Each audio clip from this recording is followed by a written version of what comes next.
What do I do? I am a Taekwondo instructor for an outreach program here in the city I live in. I see a group of students once a week, 45 minutes each class time. Patience. Being patient with the student. My program advertises through the schools, and our schedule are split up into quarters to coincide with year-round schools. So every quarter I do get a new batch of white belts. I train the white belts for that quarter to take their yellow belt test. If they pass, they move on to the next color, which is yellow belt, and hopefully I see them again in the next quarter. I do take students as young as 4 years old. And students that young are either going to be one side of the coin. I call them coin flips. They're going to be either angels. They follow directions. They pay attention.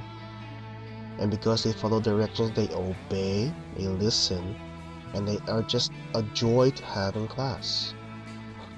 And then we have the other kinds, the other side of the coin, the ones that are constantly looking for mom and dad. And they do that because, one, either they're scared, or two, well, they need reassurance from mom and dad that they are doing a good job. Quick story here, I had a student that kept looking for dad. Yeah, it was dad. Constantly wanting a thumbs up from dad. It wasn't disruptive of the class, but that student could miss something that I was explaining because he was busy doing that to dad. The frequency went up. As week, then the next week, as it went by, he did it even more and more and more and more, to where I went over and talked to the student and the father. I worked it out to where I told the student, you're gonna miss something important if you keep looking back at dad. I understand that you want to know from your dad you're doing a good job. But when you're in my class, you have to worry about me if I think you're doing a good job. So from that day on, whenever I could, I would tell him and look straight at him after he does a movement, say a high block, that, okay, good job. And then I typically do that in class anyway. I see a student doing a good job, say, you're doing a good job, keep that up. You're doing a good job, keep that up.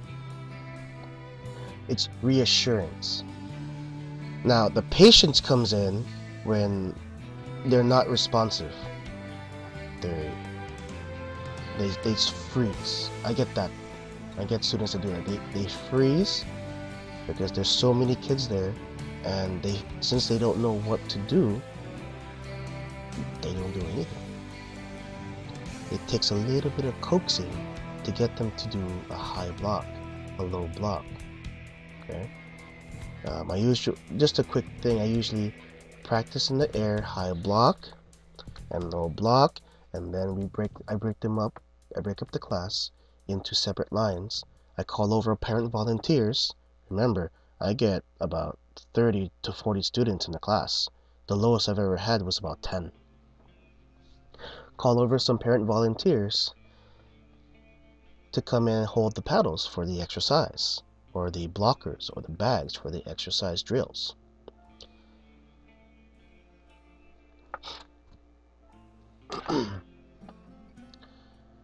And then at the bag, at the front of the line with the drill, that's where I usually focus on them a little bit more, so that they'll get to do the movement correctly and not be scared in class. And most of the time, I'll say safely, 95% of the time, I am successful. The other remaining 5%, well, I just never see them again. I never see that student ever again. run contracts with the outreach program. That'd be kind of outrageous. Assistants. From you assistants, I need to have you with the same amount of patience as I do. But your patience doesn't have to run that far. Example, there's a student that's not responding well to your orders. Think of the things that I would do in that case. I run little tricks as well. Put your foot there or there. I even use this. Okay? I don't know if you can see it. There you go. I use a little laser pointer so that I can put it at their feet. Put this foot over there. Put that foot over there. And it works out like a charm. Because when I say stop on the light, they stop on the light. When they stomp on the light, then their foot is where I want them to be. Well, it's where I want their foot to be. And it works wonders. But of course I can't get my assistant. That's just my little toy.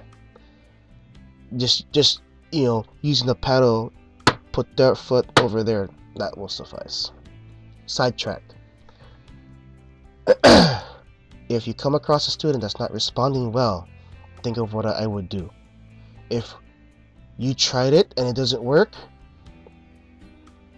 one of two things will happen. One, I will come in because I'm watching you and I see that you're having difficulty. Of course though, I will come in and tell you to stay there and watch what I do. Two, just come get me. Tell that student and parent to stop that exercise right there and then come get me. If I'm not busy with the paperwork, if I'm not busy talking to a parent that can't wait till after class to ask me a question, then that's what you do. You come get me and I'll come back and I'll come over and help you out. So patience is a virtue. If you lose patience with a student, that student will not listen to you anymore. Especially if their parents lose patience with him or her. That's one of the reasons I hear as to why a parent puts their child in my class. Discipline problems. I can be a disciplinarian, but with the way the program is set up, meeting only once a week, I cannot work miracles.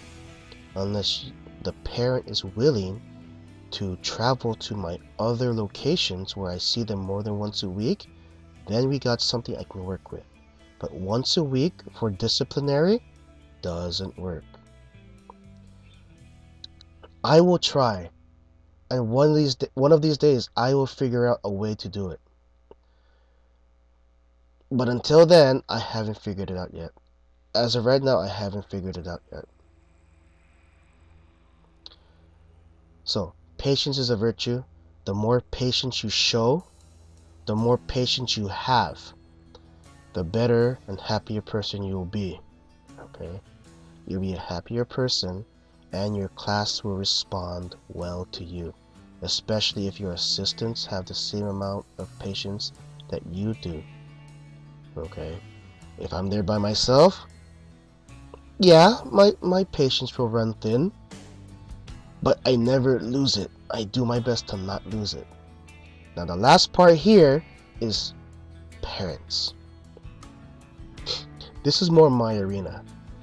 Assistants, if you ever are faced with a parent, say this is you, and then here comes a parent. You don't have to stay there and take what they're going to say to you.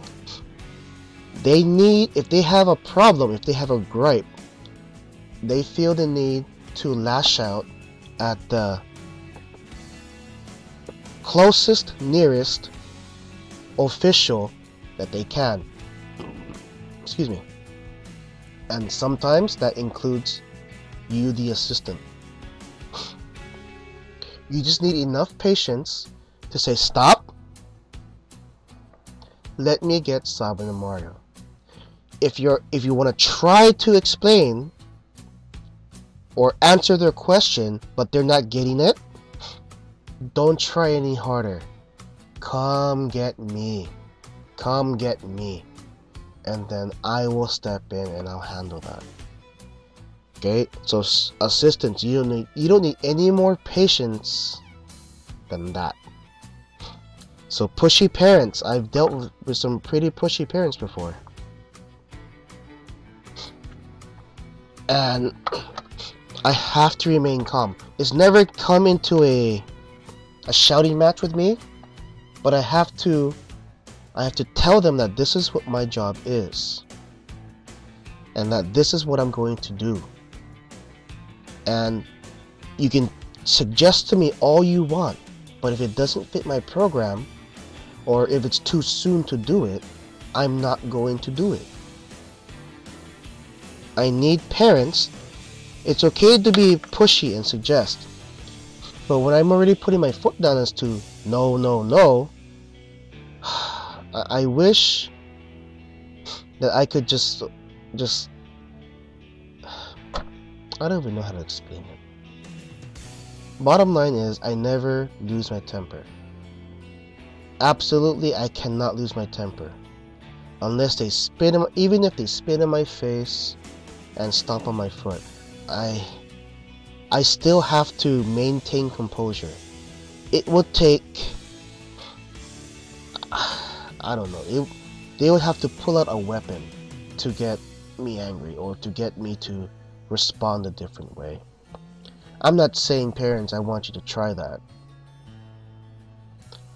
But as an instructor, I feel instructor must maintain composure and focus the whole time, no matter how annoying the parent is.